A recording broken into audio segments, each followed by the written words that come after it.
Good morning, Flipside. Good morning. Welcome to church. You hear us say it all the time. There's a lot of different places you could be on a Sunday morning, but I'm glad you made the decision to be in church this morning. My name is Jeff. I'm the youth pastor here at Flipside. If you don't know who I am, who's this guy? I thought Carl was going to be here. I'm usually on Sunday mornings over there hanging out with the high school students, but this weekend Carl got to take advantage of an opportunity where he could be away at some Excel leadership stuff, helping people who are planting churches, helping churches stay established. And so it's a win-win because he gets to use his years of experience to help them, and he always comes back with some really good ideas. And also, it means we get to hang out again. I'm really stoked about this series that we've been in. So for now, though, how are you guys doing this morning? Good. Good? Living the dream?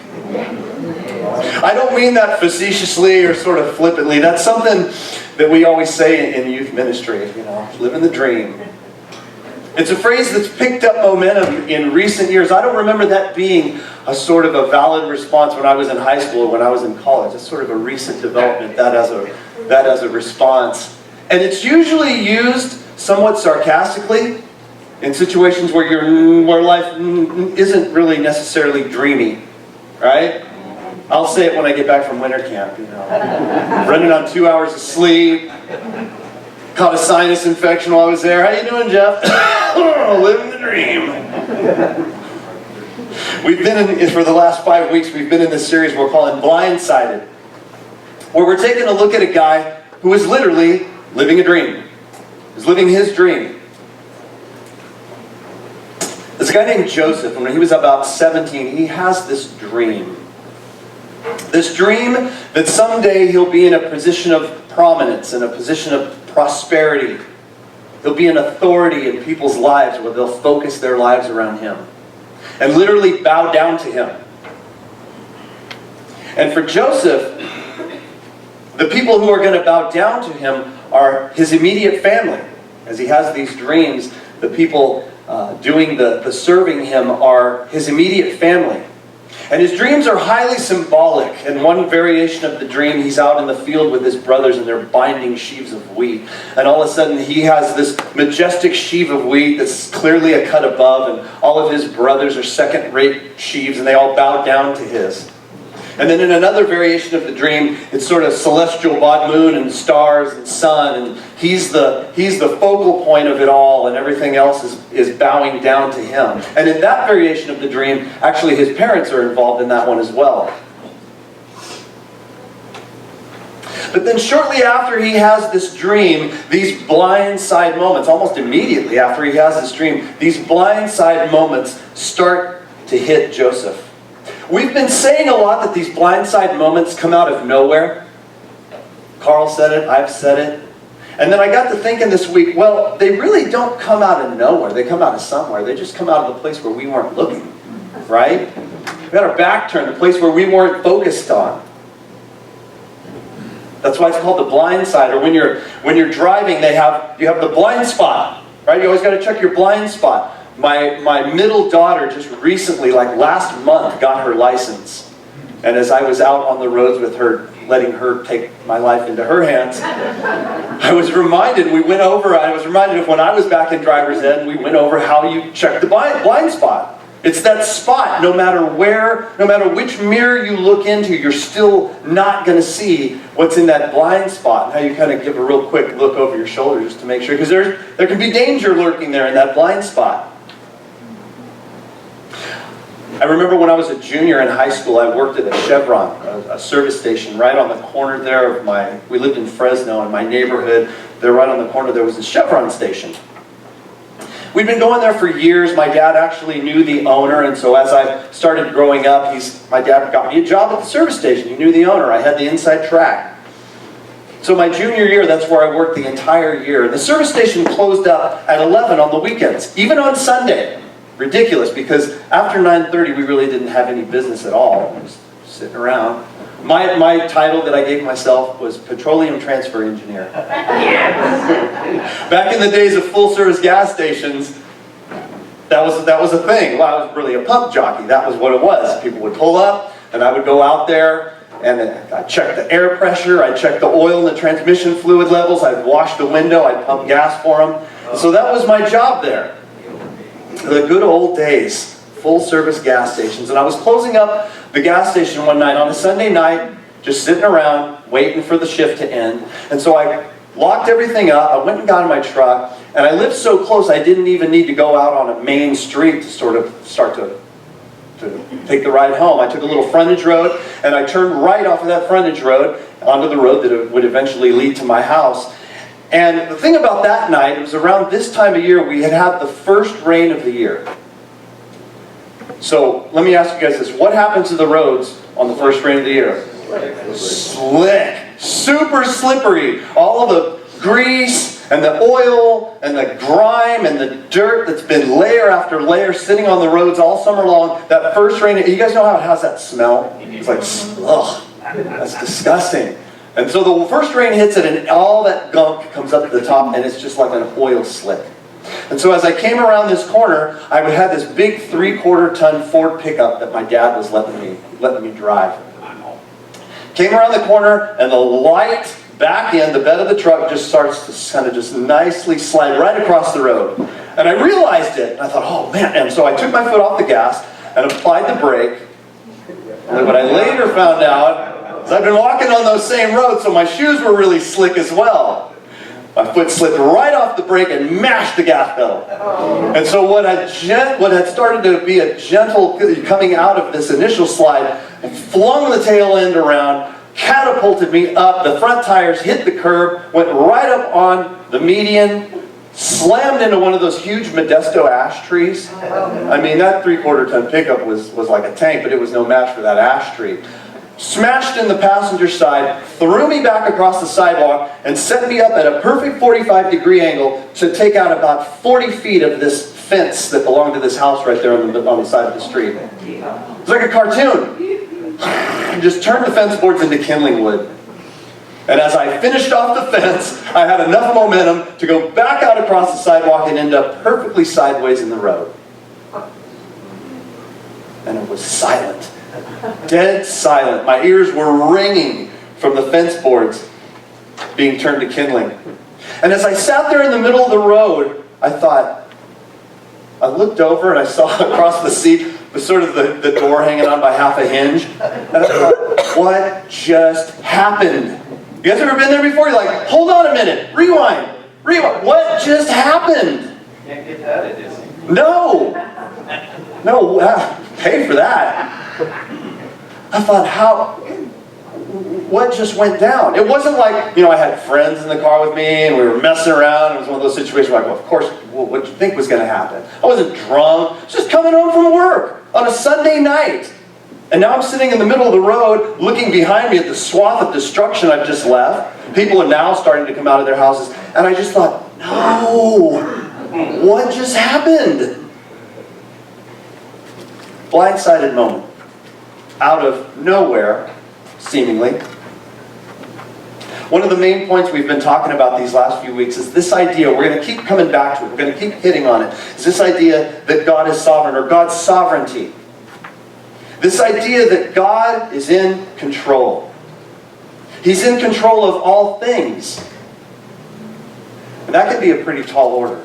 But when you think God's sovereignty also assumes the fact that God is not only in control of all things, but He's in control of all things at all times. And that's where a tall order a lot of times turns into something that's just not possible. To believe that God is in control of all things at all times. When things are good and when things are bad. Because it's easy to proclaim God's sovereignty when things are good, right? Dear Lord, these blessings just come from your hand. You're good all the time with all the things. But it's a lot tougher to proclaim that God is sovereign when things are bad. Those times where you think, I think you had your back turned on this one, God. I think you stepped out for a break. It's just slipped by you. You missed it. But the fact, really the idea, that God is sovereign just may be the most crucial element to living through and maybe even making sense of these blindside moments. These moments where, as we talked about a couple weeks ago, you get the wind knocked out of you. So Joseph, his first blindside moment comes after he tells his brothers about this dream. He tells them about how he had this dream that they were out in the field and that someday they would all bow down to him. Now, I have a younger brother. He's much younger than me. And I remember, is it not true that your siblings, boy, they know how to press your buttons. My brother had dirt on me. And I mean, he could bring that dirt up in a second. And I know how conflicts used to go for he and I when we were living at home. I mean, just, you know, we were right on the edge the entire time. And I know how I would have acted if he would have come to me and said, hey, guess what? One day, you're going to serve me. You're going to bow down. You know what? Normally, I don't even need a reason to put you in a headlock. But now, game on. Open season. And so they understandably get upset. His brothers get real upset. And they decide, you know what? This has been going on long enough. I've had it with this kid. Joseph was the youngest of the brothers at the time. And they're like, I've had it with this kid. Let's get rid of him. They decide to kill him. Knee-jerk reaction, really. But eventually cooler heads prevail. And one of them decides, let's not kill him. He's our brother. Let's just throw him into a pit and lie to Dad. Because he's Dad's favorite. It's not like he's not going to ask any questions. Let's lie to Dad. Tell him he was killed by an animal. And then as fate would have it, as we learned last week, there's this nomadic band of what they were called Ishmaelites traveling by. And one of them gets the idea, hey, let's sell him instead. Let's make a profit off of it. First documented case of human trafficking. And so that's what they do. They sell him to this band of Ishmaelites who's traveling by to take him away to a foreign land. And they're thinking, this is exactly what we want. We're rid of him. We don't have his blood on our hands, but we're rid of him. And so for Joseph, this dream of prominence and prosperity and in being in a position of authority, it's getting further and further out of reach. It's disappearing rather than getting closer. But Joseph had this understanding, this claim that God is still sovereign, that God is still in control. Though my dream seems to be getting further away, though I've been blindsided, God is still in control. Joseph seemed to understand the idea, at least he's getting a little bit of a grasp on it, of this thing we talked about last week, this idea of a process. We introduced this last week, this idea of a process and how God's sovereignty unfolds. So let's consider that this morning. How does God's sovereignty unfold in the midst of a process that at times, I think we'd all agree, seems to be no process at all? There's like no rhyme or reason to what's going on. It doesn't fit. It doesn't make sense. It's anything but a process. So, our story of Joseph. Last time on Joseph. We read that Joseph gets taken down to Egypt. He's sold to this guy named Potiphar. And Potiphar is a captain of the guard of the king called Pharaoh. He's the Pharaoh of Egypt. And Potiphar is one of Pharaoh's officials. And so Joseph is serving in the house of Potiphar. He's a slave. And we're told that God is blessing Potiphar's house while Joseph is there. Joseph shows up and he's like the oil. Things get moving. Things are rocking and rolling. The blessing of God is on Joseph as he serves in Potiphar's house. He had the Midas touch. Success with everything. In the field, in the house. So if you brought your Bibles, or you have it on your phone, pull up Genesis. We're going to be back in chapter 39. We're going to kind of overlay or dovetail into where we were last week. We'll do a little bit of a recap. Genesis chapter 39, we're going to start at verse 5. It says, from the time he put him in charge, that's Potiphar put Joseph in charge of his household and of all that he owned, the Lord blessed the household of the Egyptian because of Joseph. The blessing of the Lord was on everything Potiphar had, both in the house and in the field. So Potiphar left everything he had in Joseph's care. With Joseph in charge, he, Potiphar, did not concern himself with anything except the food that he ate. So things are starting to look up for Joseph. I mean, he's still a servant. He's still in a foreign land. But other than that, the gravy train's rolling again, right? Things are getting better. And then verse 6, that's the first part of it. Verse 6 ends with this weird statement.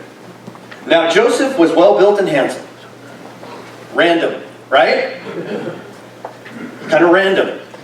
Well, not if you consider the rest of verse 7. And after a while, his master's wife took notice of Joseph, that's Potiphar's wife, and said, "Come to bed with me." Wow. Just when we thought we were getting out of the gutter, right? We were back in soap opera mode.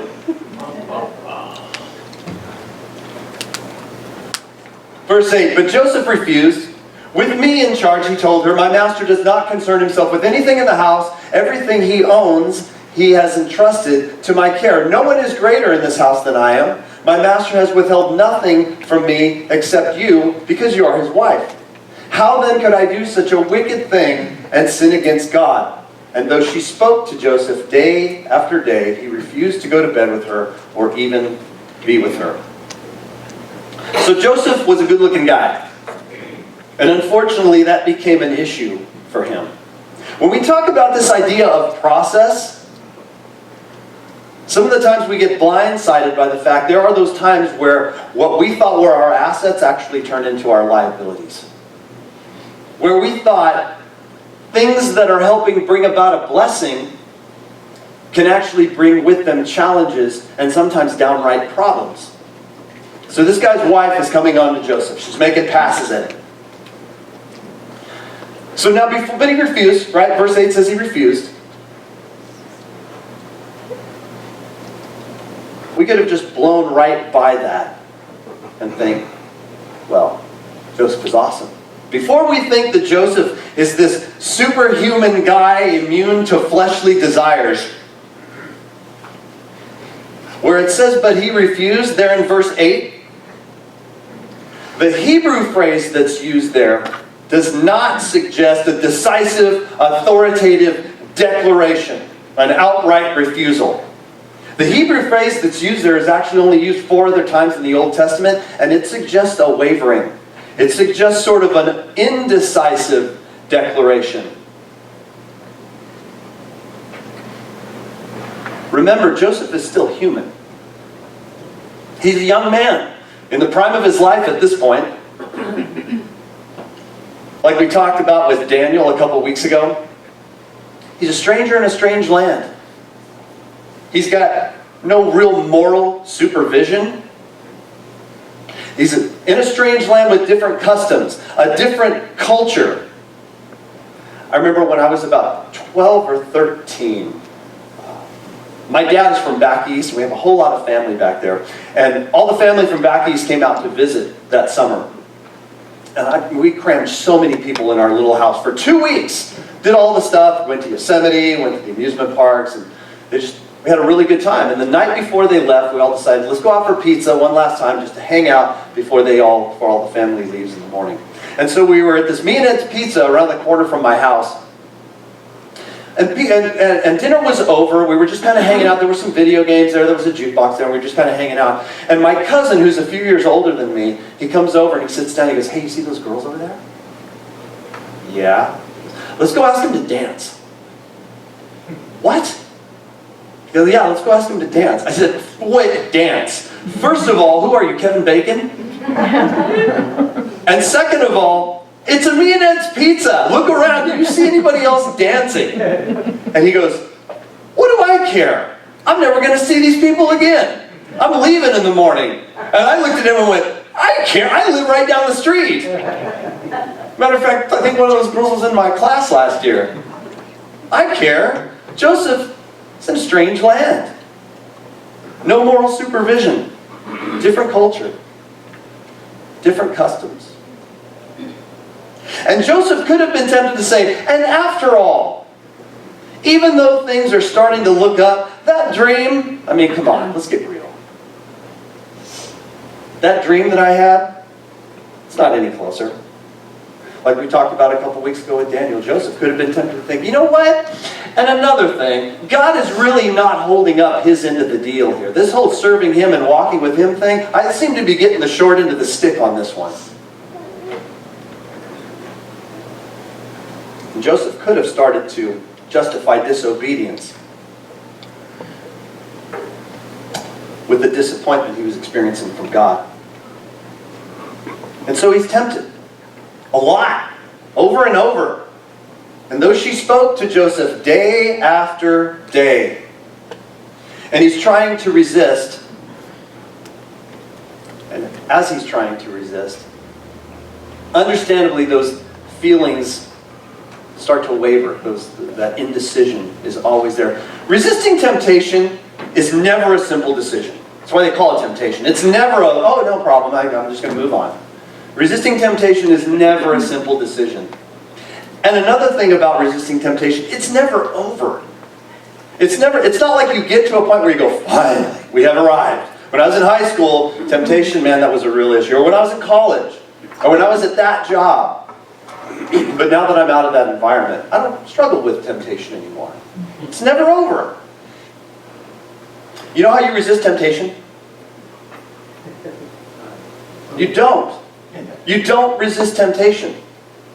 You can flee temptation. The Bible talks about fleeing youthful lust, 2 Timothy chapter 2, verse 22. Or fleeing idolatry. That's in 1 Corinthians chapter 10, verse 13. But when it comes to resisting, you resist the tempter. James would put this into words centuries later. What Joseph seemed to get a handle on. He said, submit yourselves then to God. Resist the devil, and he will flee from you. Understanding that there is a tempter behind this temptation, and that temptation is a battle that's really never over. And we resist the tempter. And Joseph seemed to get that. It says, submit yourselves to God. The end of verse 9, Joseph says, how? How then could I do such a wicked thing and sin against? How then could I do such a wicked thing and sin against God? Joseph says, even though I'm in a foreign land, even though it seems the dream is over and gone,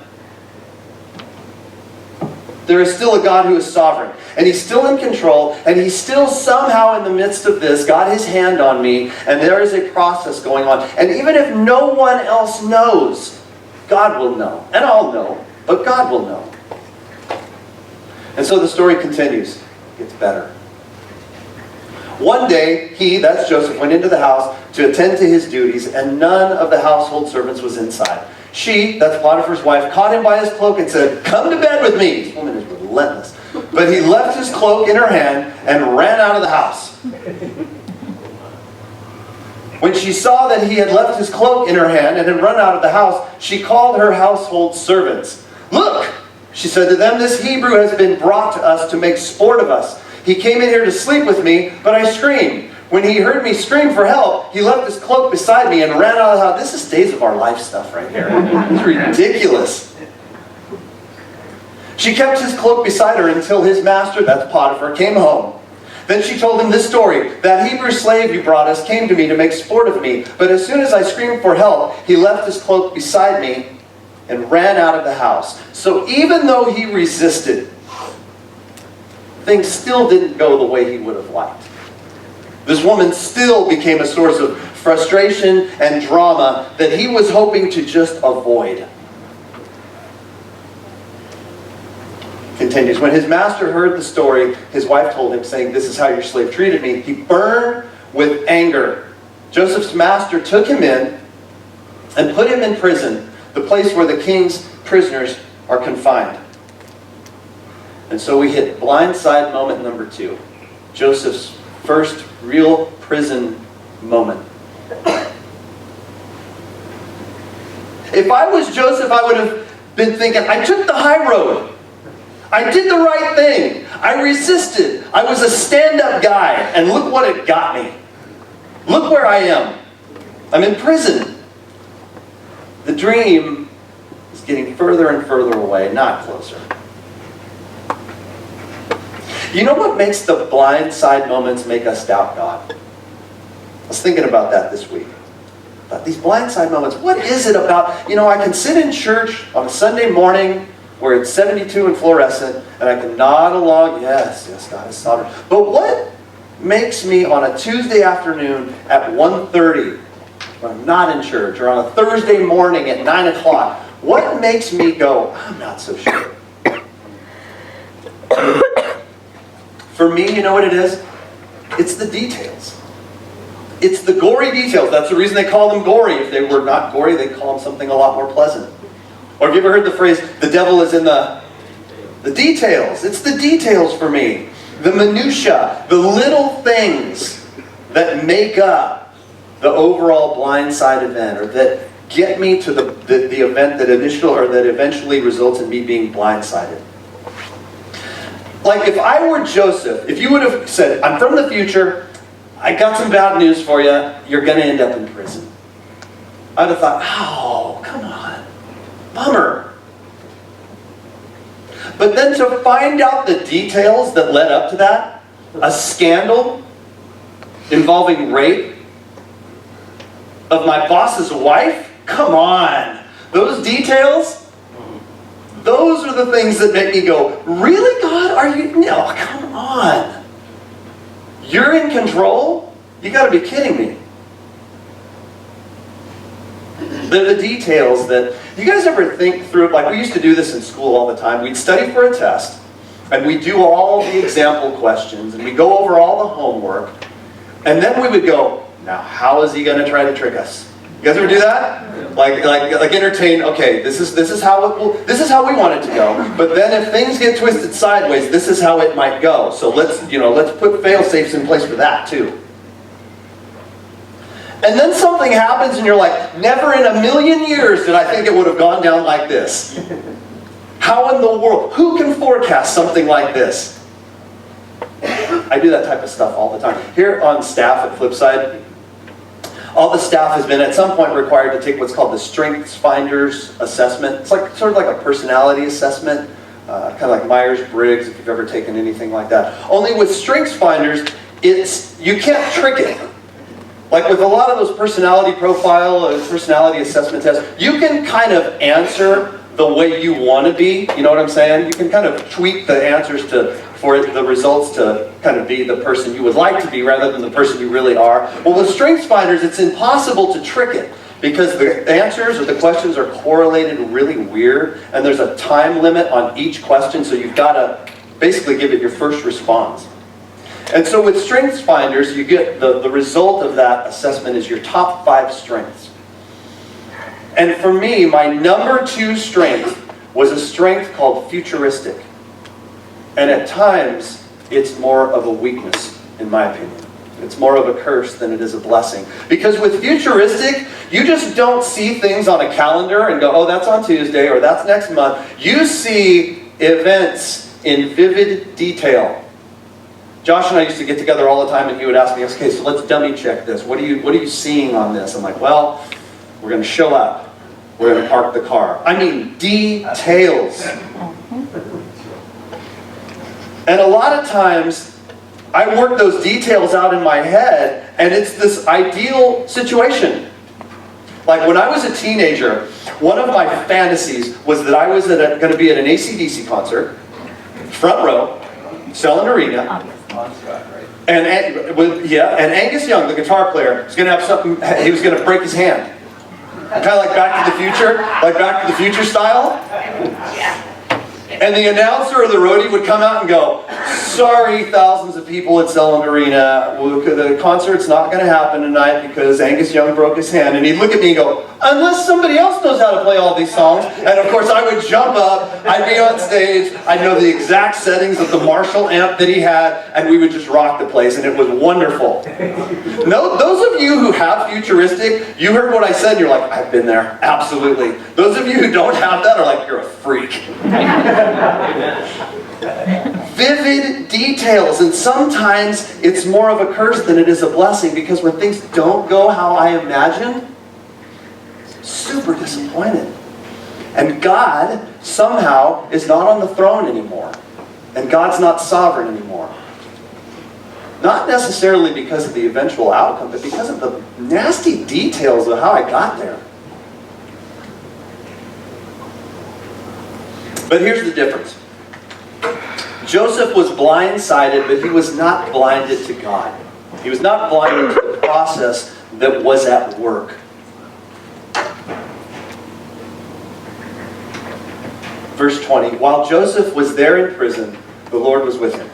He showed him kindness and granted him favor in the eyes of the prison warden. So the warden put Joseph in charge of all those held in the prison. and he was made responsible for all that was done there. The warden paid no attention to anything under Joseph's care because the Lord was with Joseph and gave him success in whatever he did. Some theologians say Joseph could have served up to 11 years in Potiphar's house. I always read this story and thought it was such a month. Some theologians, those who piece together Bible timelines, could have said Joseph could have been in Potiphar's house serving Potiphar for up to 11 years before this prison blindside moment happened. Joseph's not a teenager anymore. He may have been when she first started coming on to him, but he's not when he gets sent to prison. And he starts to get this idea, in the midst of this process, he starts to get the idea of what the Apostle Paul would talk about centuries later, when he said, "And we know that in all things God works for the good of those who love him, who have been called according to his purpose." And Joseph realizes, God was with me. God was with me in the palace. God was with me in Potiphar's house. And he's with me in prison. And he starts to realize that this dream may have to do a lot more with a lot of other people than just him. And God's presence is about a lot more than just his prosperity. God's presence is there through adversity. The parallels between Joseph's story and the story of Jesus are undeniable. Joseph is a foreshadowing of Jesus, falsely accused and made no defense, thrown into prison without a verdict, suffered even though he was innocent. He found favor with his persecutors.